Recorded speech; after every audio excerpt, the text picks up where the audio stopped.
अस्सलाम वालेकुम दोस्तों।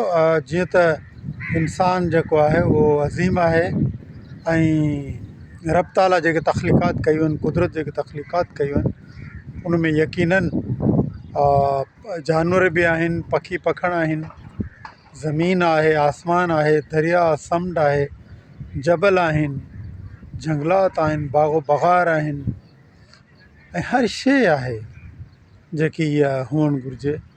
उनखां अलावा उन जे लाइ खाद खुराक जो बि तमामु वॾो इंतिज़ामु थियलु आहे।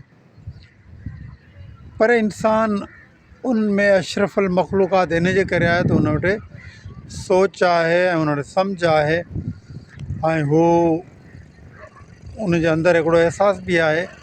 तंहिंजे करे इंसान खे खपे त हू ॿियनि जो अहसासु करे, ॿियनि तख़लीक़ात जो अहसासु करे, पखियुनि जे लाइ खाद खुराक जो बंदोबस्तु करे, जानवरनि जे लाइ खाद खुराक जो बंदोबस्तु करे, या घटि में घटि त ज़ुल्म न करे।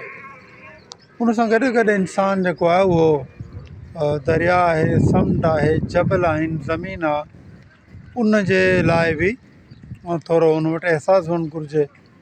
ख़ासि तौर ते आलूदगी आहे, गंदगी आहे, या नुक़सानदा अहिड़ा अमल आहिनि जंहिंसां ॿियनि ख़ुदि इंसाननि खे बि तकलीफ़ थिए थी, त इहे शयूं न करे।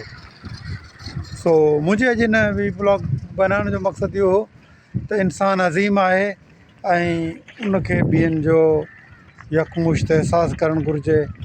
ऐं जीअं त उन में शऊर आहे, उन में सभु कुझु मौजूदु आहे, तंहिंजे करे हू उन्हनि जी तख़लीक़ात जो अहसासु करणु तमामु ज़रूरी आहे। मुंहिंजी महिरबानी ऐं वरी मुखातिबु थींदासीं। शुक्रिया।